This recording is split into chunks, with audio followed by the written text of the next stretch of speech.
कढ़ाई में से आग की लपटें निकलने लगी। पलक झपकाते ही वो खून रोकने वाली घास राख में बदल गई थी।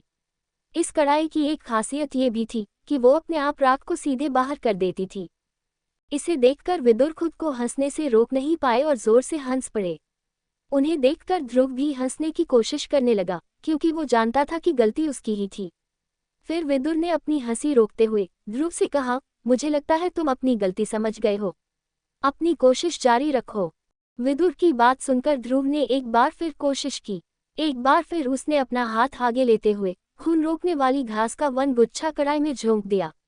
इस बार घास का गुच्छा कढ़ाई में घुलने ही वाला था, लेकिन तभी अचानक वो गुच्छा भी जलकर राख हो गया। ध्रुव को एक बार फिर यही गलती करते देख विदुर ने उस पर चिल्लाते हुए कहा, आग बहुत तेज है, इसे कम करो नहीं तो तुम कभी दवाई बनाने में कामयाब नहीं हो पाओगे। बिल्कुल सच है। इस पर तुरंत हकीम ने अरेंद्र से सवाल किया, क्या मैं जान सकता हूँ इस परेशानी की वजह क्या है? ये सुनकर अरेंद्र ने एक नज़र हकीम को देखते हुए अपनी परेशानी के बारे में बताना शुरू किया। जी हाँ, दरअसल बात ऐसी है कि हमारे बाजारों का व्यापार लगभग आधा हो चुका है और हमें डर है कि अगर ऐसे ही चलता रहा तो बहुत जल्द हमारे दल का रुतबा मेसुडोरिया में खत्म हो जाएगा। ये कहकर अरेंद्र उदास हो गए। उनकी उदासी को गौर से देखते हुए हकीम मुस्कुराने लगे और उन्होंने कहा, वैसे देखा जाए तो शौर्य दल से मेरे बहुत ज्यादा करीबी रिश्ते तो नहीं है, लेकिन मुझे आपके बेटे में कुछ तो बात दिखी। इसलिए अगर आपको ऐसा न लगे कि मेरे जैसा बुरा आदमी आपका फायदा उठाना चाहता है तो मैं आपकी मदद करने तैयार हूँ, लेकिन मैं ये जानना चाहता हूँ क्या आप इसके लिए तैयार हैं? ये बात सुनकर विदुर ने कुछ नहीं कहा।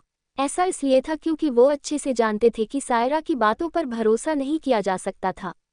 विदुर जैसा ही कुछ हाल ध्रुव का भी था, जो सायरा की बातों पर ये सोच रहा था कि अगर सायरा की बात में जरा भी सच्चाई होती तो दरबार नीलामी घर दोस्तों को ध्यान रखने में अब तक जरूर दिवालिया हो चुका होता। इसके बाद अचानक ध्रुव ने सायरा को एक कागज का टुकड़ा पकड़ा दिया। सायरा ने वो टुकड़ा हंसते हंसते चरक गुरु को पकड़ा दिया और तभी विदुर की आवाज सुनाई दी, अब आप इतना ही खास ध्यान रख रही हैं तो ये कुछ और सामान भी है जिसकी मुझे ज़रूरत है। अगर आप इन्हें भी ढूंढ लेंगी तो आपकी मुझ पर बड़ी मेहरबानी होगी।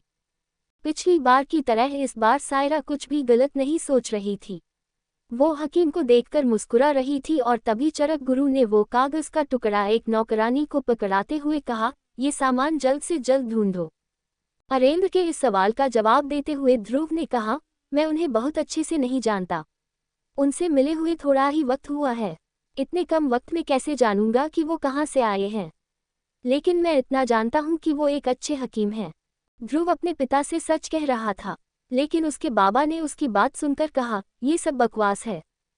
ये कहकर अरेंद्र जोर जोर से हंसने लगे और उन्होंने ध्रुव से उस हकीम के बारे में जानने के लिए कुछ और सवाल पूछे, लेकिन ध्रुव के ऊटपटांग जवाबों की वजह से अरेंद्र हकीम के बारे में ज्यादा कुछ नहीं जान पाए।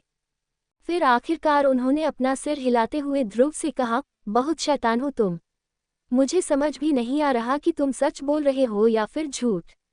वैसे छोड़ो इन बातों को, जाओ जाकर अपना काम करो, और अगर फिर से उस हकीम से मुलाकात हो तो ध्यान से उन्हें खुश रखना, क्योंकि शौर्य दल का भविष्य अब उनके हाथ में है। उस नौकरानी की आंखें मदद के लिए चीख रही थी, लेकिन कोई उसकी मदद के लिए आगे नहीं आया। तभी अब्राल आमिश ने टेबल पर रखी हरी बोतल को देखते हुए कहा, तो यह है वो खून रोकने वाली दवा जिसका सभी जिक्र कर रहे थे। ये दवा शौर्य दल आज ही बाजार में लाया है और आज से ही हमारी बिक्री जमीन छूने लगी है। इस सवाल पर एक और सवाल करते हुए उस सफ़ेद कपड़े पहने आदमी ने कहा, लेकिन वो लोग दवा कैसे बना सकते हैं? क्या इसका मतलब है कि शौर्य दल के पास भी कोई हकीम है? ये सुनते ही अब्राल को कुछ याद आया और उसने तुरंत बुजुर्गों से कहा, क्या किसी को वो अनजान हकीम याद है जो मुझे नीलामी घर में मिला था? मुझे याद है उस वक्त वो शौर्य दल की काफ़ी तारीफ कर रहा था। अगर ये खून रोकने वाली दवा उसने ही बनाई है तो हम बहुत बड़ी मुसीबत में फंस गए हैं, क्योंकि वो कोई छोटा मोटा अनाड़ी हकीम नहीं बल्कि कम से कम रैंक 3 का हकीम है।